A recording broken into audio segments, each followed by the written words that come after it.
pick, they ended up trading back, and they acquired some picks for within this draft, and they ended up making selections in rounds that they did not have draft picks initially. They did not have any 6th-round picks. They ended up having 3. Oh, glad we did that. By the end of the draft. I'm really glad we did that. Good that we got more of those 6th-round picks. Well, they needed depth players, and they acquired depth players because the Eagles did need it. They lost a lot of players over this offseason so far. Okay, so that spin, though, just to get it straight, you could get a depth player in the 3rd round. You could.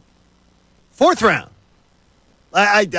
Okay, go on. Well, you seem like upset. I'm going to tell you, I'm underwhelmed is the word I shared with you. I like what they did in their first 3 picks. I love the first 2 picks. All right, so you're not a big Ty Robinson fan. How about this? The first 2 picks I love. Love them both. Love both players.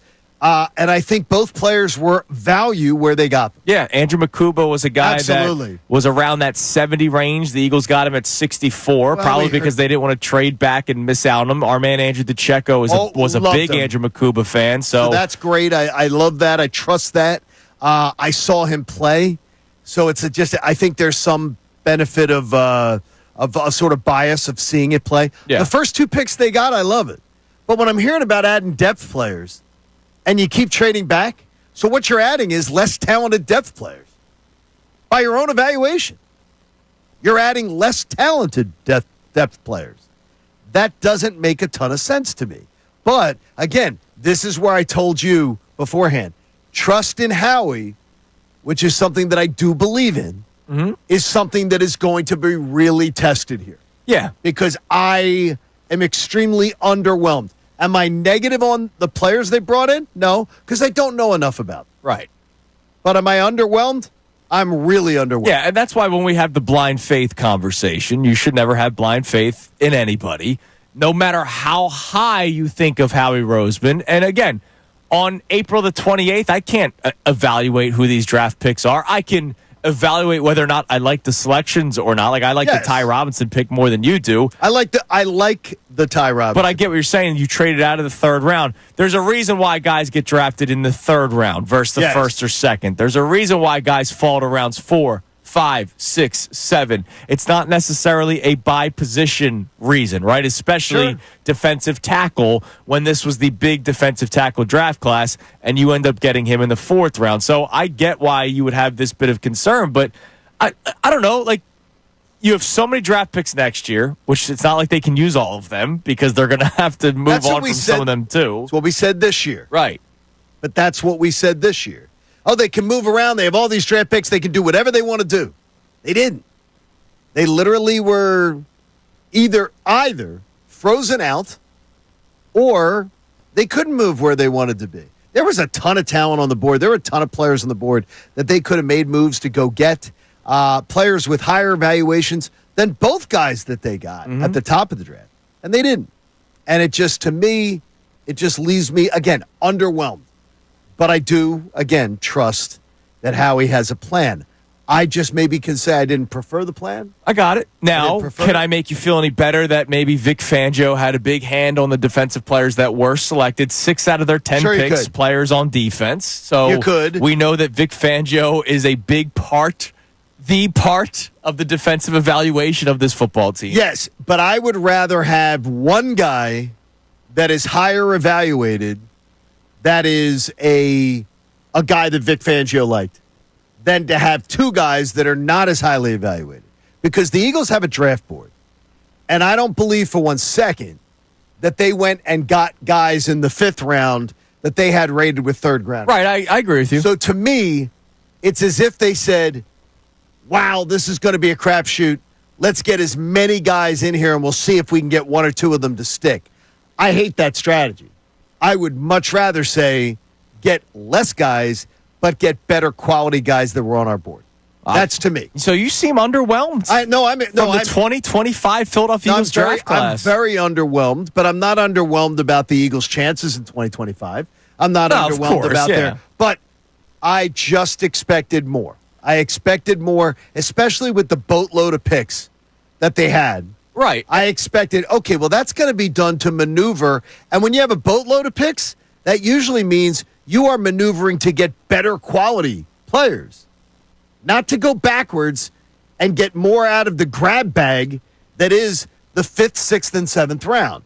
Now, maybe a guy like DeCecco could say to me, yeah, John, but listen, this is going to really work out because of this, this, or this. So I'm wide open. I'm not acting like I'm some draft expert, but I must say that the players they got, all of them have not red flags, but they all have marks of here's the reason why here's they went why they're later. Not, yeah, here's exactly. why they didn't go in the draft where many people thought they could have gone. In fact, some of the guys that they picked slid significantly. The third day guys had slid further than they thought. So and not to put words in your mouth, but I would imagine part of your belief is you feel underwhelmed because you've realized over the last couple of years how important these 3rd and 4th round draft picks for the Eagles have been for their success. Feel free to put those words in my mouth. Yeah, that's what I figured. Yeah, it's absolutely there. They haven't been winning just because of their 1st and 2nd round draft picks, right? Jalen Hunt last year, 3rd round pick. Tyler Steen, who might be your starting right guard and played well whenever he had to fill in for Mekhi Becton, 3rd round pick. Sidney Brown, who might be your starting safety, depending on how this battle goes with him and Makuba, 3rd round pick. You have a lot of guys. Milton Williams, who just got paid $100 million, was a 3rd round draft pick. You have a lot of players over the last couple of years that were drafted in the 3rd rounds or later that have made legitimate impacts. Josh Sweat was a 4th round draft pick. And not that I was the biggest Josh Sweat fan. He was a professional edge rusher. Like, that guy belongs in the NFL. Good for him for getting the contract that he got from Arizona this past offseason. But I get what you're saying. Like, you wish they added more top talented players. 6, I would rather have one guy in the 3rd round than 2 guys in the 5th. Anytime. Because I trust Howie Roseman and his staff that they've evaluated talent. And I don't believe for one second that there weren't guys that they wanted that they didn't get. And I'm going to tell you right now, we'll get into them later on, I would have taken a Shedeur Sanders. There were rumors. On the 3rd day, I would have taken Shedeur Sanders. There were rumors. Given him if you're talking about if I'm taking him in the 5th round or below, I absolutely would have taken a flyer on him. To tutelage under a Jalen Hurts to get in there, no matter what kind of a misfit he was in his interviews and everything like that. Which, by the way, some of those stories were damning if true. Well, there were too many stories being shared by very, very in tune guys in the NFL to believe that they're not true. But something will come out. Something's going to come out. We're going to talk to Shefty on Wednesday. We'll I imagine there's something. Sure. But yeah, there were rumors before day 3 started that the Eagles were a team to keep an eye on for the selection of Shedeur Sanders. And the Browns jumped the Eagles in order to draft him. Now, I saw Jeff McClain tweet out, just because the Browns jumped the Eagles didn't mean the Eagles were going to select him there. But it was being talked about that they were a team that could have gone. Oh, by the way, they ended up drafting Kyle McCord. So they did end up drafting a quarterback in this class. They drafted a guy with a lot less upside. Right, exactly. A lot less upside than Shedeur Sanders. And again, where did they draft him? Later rounds. I mean, I don't know. It just is. I'm underwhelmed today, but I'm not underwhelmed on the Eagles' chances to go out there and win another Super Bowl. I just expected more from this exercise. All right, so 610-632-0975. You know that's the number to text in. How do you evaluate this draft class for the Philadelphia Eagles? We're not asking you for a grade, A minus. We're not asking for that. That's more stupid than doing wins and losses. That's more stupid than that. When you see what the Eagles did this draft, right? We celebrated Friday morning Jahad Campbell. Like, that was a very fun day, celebrating that and then getting excited for day 2. And they get Andrew Makuba, a guy that Andrew DeCecco had been talking about for weeks with us. And then that was the only pick they made that day because they traded out. I know that there are a lot of you out there that have blind faith in Howie Roseman. It's just not how I operate. It's not how John operates. I'll hear from them all today, I'm sure. So, look, if you have the blind faith card, go ahead. Come after us with it. If you love this draft class, if you love some of the things that they did. What you loved. Yeah, let's talk about it. I mean, we're not going to attack. We want to hear about it. I want to know what you loved about the players they picked. I just think underwhelmed is probably the best word, that, and you used it. I'm not borderline devastated or anything. Well, I may be even happier after this weekend. I'm not so sure you're going to be. We'll talk about that coming up later on the 6 o'clock hour.